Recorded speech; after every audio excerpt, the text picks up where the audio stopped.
안녕하세요, 여러분. 저는 노년의 삶에도 여전히 배울 것, 즐길 것, 해볼 것이 무궁무진하다는 사실을 직접 체험하고 또 많은 분들과 나누기 위해 오랜 시간 연구하고 현장에서 이야기해온 박지영 박사입니다. 나이가 들수록 새로 무엇인가를 시작한다는 게 쉽지 않다고 생각하실 수 있어요. 체력은 예전 같지 않고 익숙한 생활 패턴이 이미 자리 잡혀 있어서 무엇을 새로 시도하기가 두렵기도 하죠.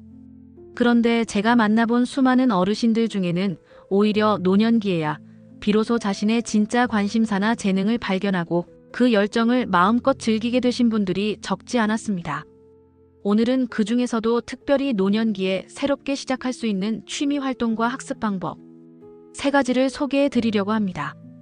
이 3가지는 제가 직접 목격한 실제 사례와 많은 연구 결과를 바탕으로 뽑아낸 것인데 어렵거나 거창하지 않아 누구든 조금만 마음먹으면 시작하실 수 있는 활동들이랍니다.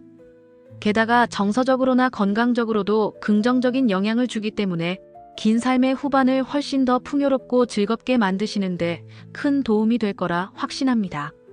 먼저 본론에 들어가기 전에 잠깐 제 이야기부터 전해드릴게요. 저는 의사이자 심리학을 함께 공부해온 연구자이지만 사실 은퇴 후에는 한가롭게 쉴 거라는 꿈을 갖고 있었습니다. 그런데 막상 제 몸이 조금씩 예전 같지 않다는 걸 느끼면서 나도 어느 순간 뭘 할 수 없는 상태가 되면 어떡하지 하는 두려움이 마음 한편에 자리 잡기 시작하더군요. 그러다 제가 만났던 74세의 최복래 할머니가 제 생각을 확 바꿔주셨습니다. 그분은 환갑이 넘어서야 손자에게 받은 중고 기타를 처음 잡아보셨고 70을 훌쩍 넘어 한글 학당에서 글을 더 배우기 시작하셨습니다. 솔직히 60대 중반까지는 허리며 관절이 아파서 그저 쉬고만 싶었는데 시간이 갈수록 괜히 마음만 불안해지는 거야. 내 인생은 이제 뭘까? 나에게도 또 다른 도전이 있을까 싶었는데 그 답을 이 기타가 그리고 배움이 알려줬어. 이렇게 활짝 웃으시던 그 얼굴이 아직도 선합니다. 그분이 하나씩 배워가며 자기만의 노래를 작곡하려고 노력하시는 모습에 저도 강한 동기부여를 받았었죠. 이처럼 노년기에 찾는 새로운 취미 활동과 학습은 단지 시간을 때우는 소일거리에 그치지 않습니다. 때로는 그동안 몰랐던 열정이나 재능을 발견하게 해주고 때론 사회적 관계나 자존감을 높여주기도 합니다. 어떤 분에겐 몸과 마음을 건강하게 유지하게 하는 최고의 비결이 되기도 합니다. 그래서 오늘 소개해드리는 3가지 활동을 통해 많은 어르신들께서도 새로운 즐거움을 찾으시길 바라는 마음입니다. 첫 번째로 추천드리고 싶은 건 예술공예 활동입니다. 흔히 그림 그리기나 수예, 공예, 악기 연주 등을 들 수 있지요. 젊었을 때 예술적 재능이 없다고 생각했던 분들도 막상 노년기에 마음의 여유를 가지고 시작해보면 의외의 재미와 성취감을 느끼곤 하십니다. 예를 들어 한때 가정살림만 전념하느라 미술이라곤 전혀 모른다고 말씀하셨던 77세 이정숙 할머니가 계십니다. 우연히 주민센터에서 진행하는 수채화 교실에 호기심을 가지고 참여하셨는데 물감 섞는 감각과 붓을 움직이는 매력에 푹 빠져버리셨다고 해요. 한두 달 지나니 간단한 풍경 스케치나 정물화를 그리는 실력도 붙고 그러다가 그린 그림을 작은 액자에 넣어 집안에 전시하거나 지인들에게 선물하면서 아주 큰 보람을 느끼셨다고 합니다. 또 다른 분은 색종이를 접어서 꽃과 동물을 만드는 종이공예에 집중하면서 하루하루가 얼마나 빨리 가는지 모른다고 하시더군요. 손재주가 전혀 없다고 생각했는데 오히려 이런 세밀한 작업이 뇌를 자극해 치매 예방에도 도움이 되고 집중력과 성취감을 높여준다는 점에서 의의가 큽니다. 예술이나 공예 활동은 굳이 전문가가 될 필요가 없습니다. 처음엔 그저 컬러링북에 색칠을 해보거나 실과 바늘로 간단한 바느질부터 시작할 수도 있고 버려지는 병뚜껑이나 나무 막대를 모아 작게 꾸며보는 업사이클 공예로도 충분합니다. 중요한 건 색을 입히고 형태를 만들고 손끝을 움직이고 그 결과물을 내 손으로 직접 감상하며 느끼는 뿌듯함입니다. 누군가는 아유 이 나이에 그림 그리고 공예해봐야 뭐해라고 하실 수 있지만 오히려 그림을 그리거나 공예 작품을 만드는 시간 자체가 내가 살아있음을 느끼게 해주고 뇌와 감각을 지속해서 자극함으로 건강에도 좋습니다.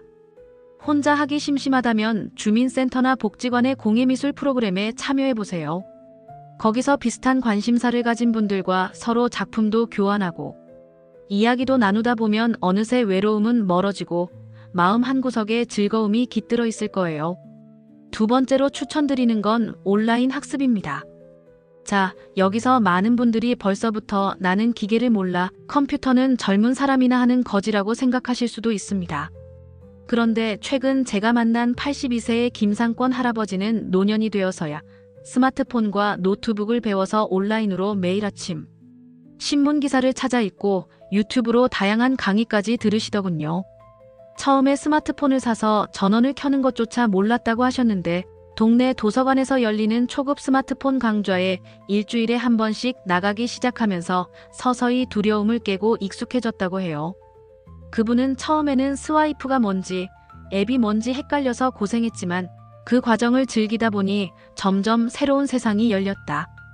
이제는 손주들하고도 영상통화로 자주 소통하고 해외 뉴스까지 챙겨볼 수 있으니 정말 신기하다라며 웃으셨습니다.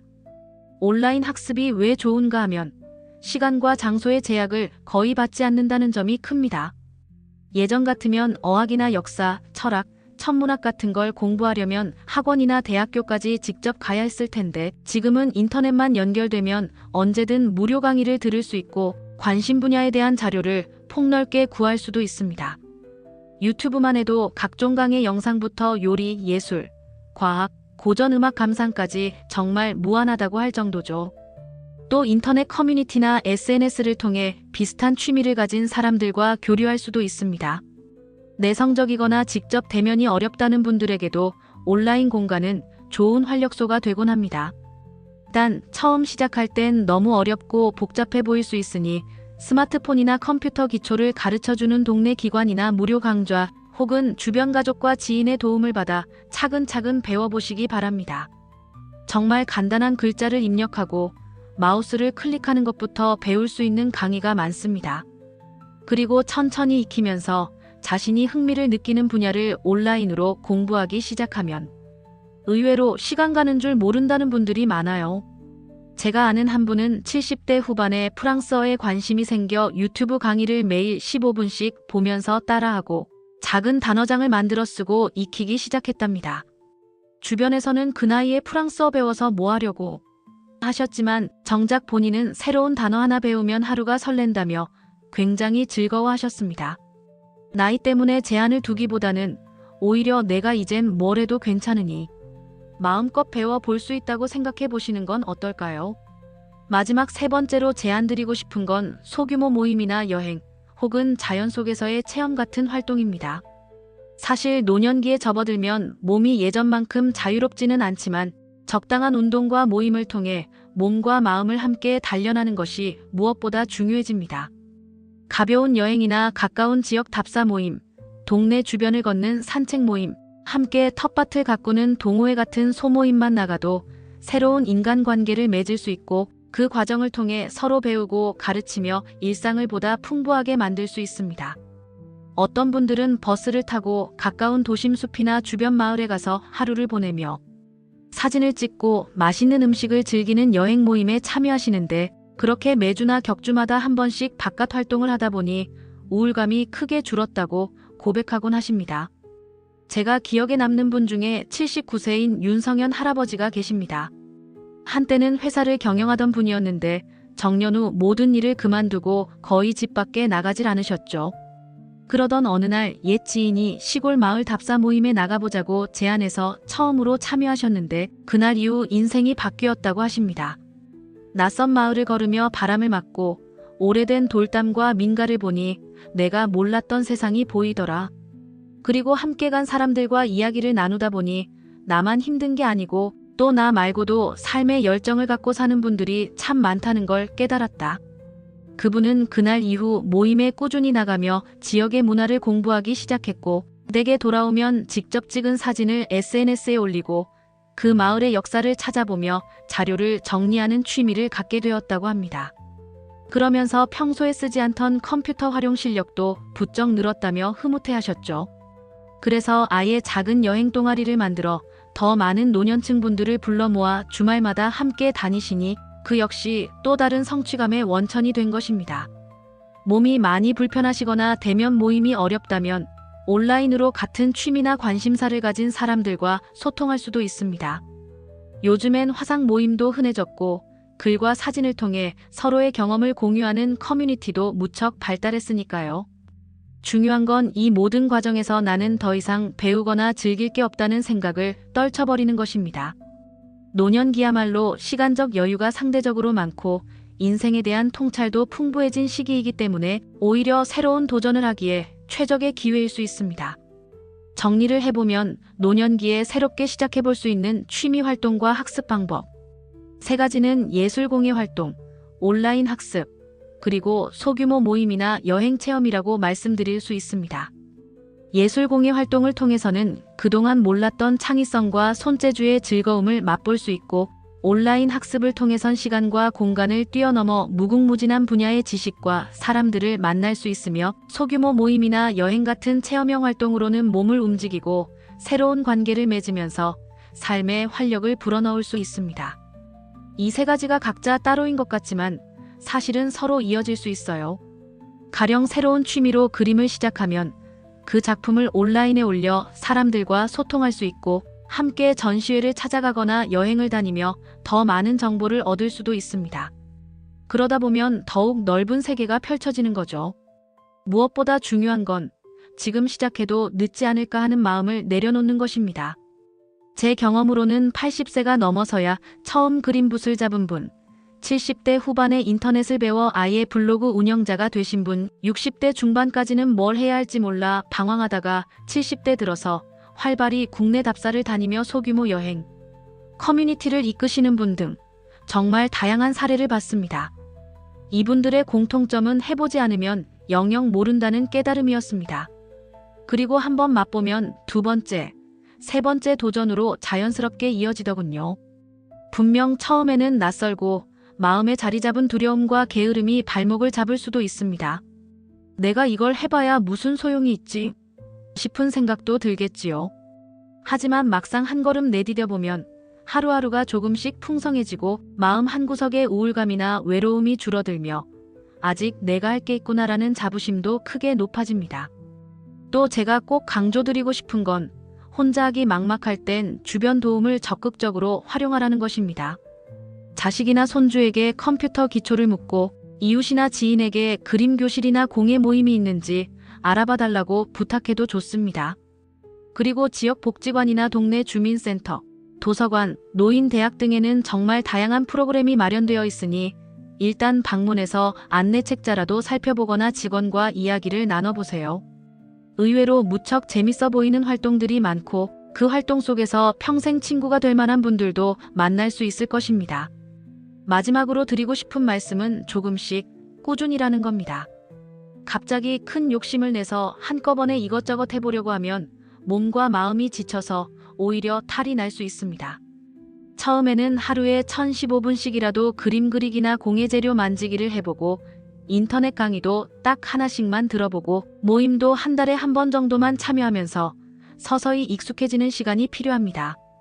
그게 쌓이면 스스로 의욕과 체력이 붙어 이제는 좀 더 해볼까 하는 긍정적인 욕심이 생길 테고, 그렇게 자연스럽게 생활의 일부가 되면 우울이나 무기력에 빠질 틈이 없어진다는 걸 몸소 느끼시게 될 겁니다. 오늘 이야기 어떠셨나요? 노년기는 분명 몸이 예전만 못하고 인생의 많은 면에서 변화와 상실을 겪는 시기일 수 있습니다. 그렇지만 동시에 그동안 미처 해보지 못했던 것을 시도해 볼 수 있는 또 다른 기회의 시간이기도 합니다. 예술과 공예 활동으로 감성을 깨우고, 온라인 학습으로 지적 호기심을 만끽하고, 소규모 모임과 여행을 통해 관계와 즐거움을 찾아보시길 권합니다. 80이든 90이든 혹은 그 이상이든 지금도 늦지 않았나 싶을 수 있지만 결코 늦지 않았습니다. 오히려 이제야말로 시간적 여유도 있고 인생 경험도 풍부하니 의외로 술술 잘 흡수하실 수도 있습니다. 저는 늘 말씀드립니다. 당신의 마음속에는 아직도 많은 꿈의 씨앗들이 잠들어 있다. 그 씨앗에게 빛과 물을 주는 것은 바로 당신의 작은 용기와 첫걸음이다. 이 문장을 꼭 기억해 주셨으면 좋겠어요. 오늘 제가 소개한 3가지 취미 활동과 학습 방법이 여러분의 삶에 새로운 색채와 활력을 가져다 줄 수 있으리라 믿습니다. 이제 영상을 보신 뒤 그저 지나쳐 버리지 말고 내일부터 혹은 지금 이 순간부터라도 작게나마 무엇을 시작해 보시는 건 어떨까요? 오늘 이야기가 도움이 되셨다면 좋아요와 구독을 부탁드립니다. 혹시 주변에 나이 들어서 무엇으로 시작하는 게 가능할까 하고 망설이시는 분들이 계시다면 이 영상을 공유해 주셔도 좋겠습니다. 노년에도 아니 노년이기에 더 즐겁고 풍요로운 취미와 배움의 기쁨을 함께 누리셨으면 합니다. 긴 시간 제 이야기를 들어주셔서 진심으로 감사드리고 여러분의 행복하고 의미 있는 노년을 늘 응원하겠습니다. 앞으로도 유익한 정보와 격려로 찾아뵐게요. 감사합니다.